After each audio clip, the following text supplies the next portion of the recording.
Today may have been only the second day of the Supreme Court's new term, but it may also prove to be one of the biggest. The justices heard oral argument in Gill v. Whitford, a challenge to the redistricting plan passed by Wisconsin's Republican-controlled legislature in 2011. A federal court struck down the plan last year, agreeing with the plaintiffs that it violated the Constitution because it was the product of partisan gerrymandering, that is, the practice of purposely drawing district lines to favor one party and put another at a disadvantage. After roughly an hour of oral argument this morning, the justices seemed to agree that partisan gerrymandering is, as Justice Samuel Alito acknowledged, distasteful. But there was no apparent agreement about whether courts could or should get involved in policing the practice. Misha Saitlin at lectern arguing for appellants Art Lean. The case arose after Republicans won majorities in both houses of the Wisconsin legislature and captured the governor's office, giving them control over the maps that were drawn after the 2010 census.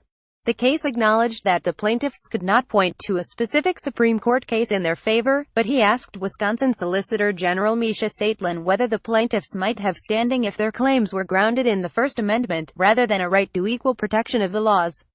Kennedy seemed to suggest that they would, telling Saitlin that such plaintiffs would have a First Amendment interest in having their preferred political party be strong, rather than weak. Chief Justice John Roberts seemed to disagree.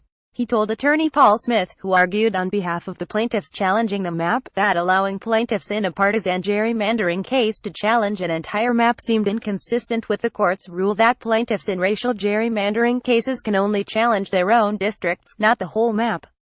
Paul M. Smith arguing for appellants Art Lean. Smith countered that the two scenarios are different in racial gerrymandering cases. He argued, the claim does attack a specific district. By contrast, a plaintiff in a partisan gerrymandering claim is challenging the dilution of one party's votes statewide. If 5 justices were to agree that the plaintiffs lack standing to challenge the whole map, it would allow them to avoid ruling on the merits of the case. But it does not look as though there are 5 votes for that outcome, especially if, as Kennedy's comment suggests, he would allow the lawsuit to go forward. And so most of the 1-hour argument today was spent on the substance of the case, and in particular on 2 closely related questions: should the courts get involved in reviewing partisan gerrymandering cases at all, and, if so, what standards should they use to review such claims? Roberts made clear that, in his view, the Supreme Court should stay out, for the good of its institutional reputation.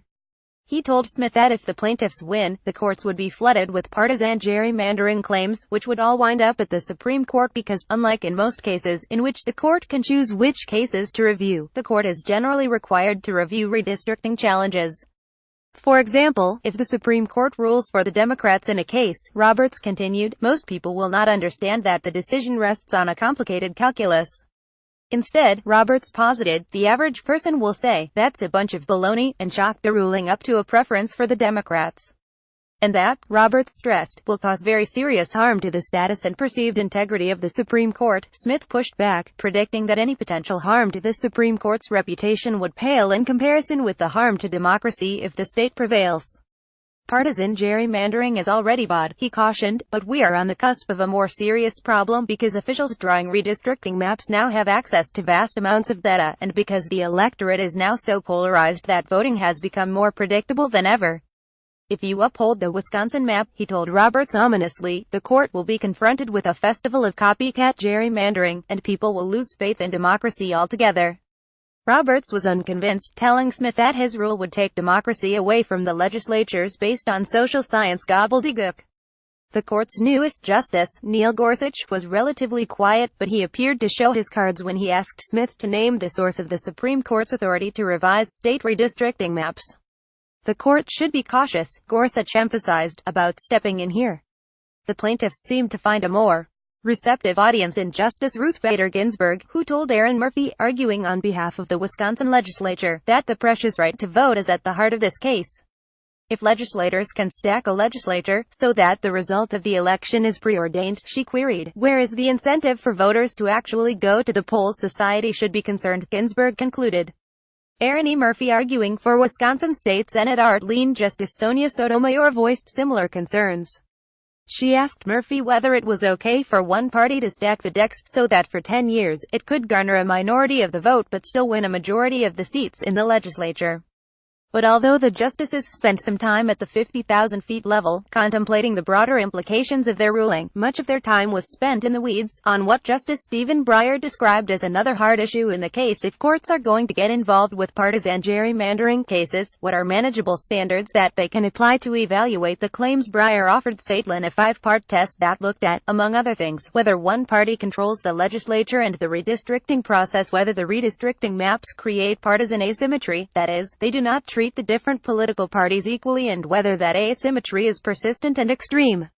"I suspect," Breyer told Saitlin, "that the test is manageable." Justice Elena Kagan seemed to agree.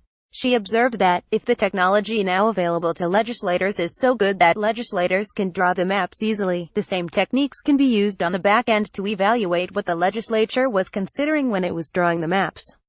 "This is not airy-fairy," she stressed, "but instead pretty scientific." Misha Saitlin, arguing for appellants Art Lee. Not surprisingly, Saitlin disagreed. He maintained that the Supreme Court had already rejected some of these kinds of inquiries in its earlier cases. And he repeated a theme that would resurface throughout the hour: any standards that the court might articulate to evaluate partisan gerrymandering claims would rely heavily on statistics and battles between each side's experts. Murphy picked up this theme, reminding the justices that the kinds of standards that the plaintiffs have proposed have identified false positives, districts that appear to be the result of gerrymandering but are not 50% of the time. What, she asked rhetorically, are legislatures supposed to do when confronted with problems like these? Justice Samuel Alito was also skeptical. He told Smith that, although everyone has been looking for a manageable standard, one of the theories on which the plaintiffs relied, known as the efficiency gap, which looks at the number of votes wasted in each election, either because they are cast for the losing candidate or because the victorious candidate did not need them to win, was not developed until very recently. "Is this the time for us to jump into this?" Alito asked, when there are still so many questions about the theory. Although it was obvious that, for Alito, the answer was no, for Smith the answer was yes. In the 2004 redistricting case, the court provided a blueprint for future partisan gerrymandering challengers. They would need to give the court manageable standards to evaluate their claims. And that is exactly what social scientists have done, Smith argued.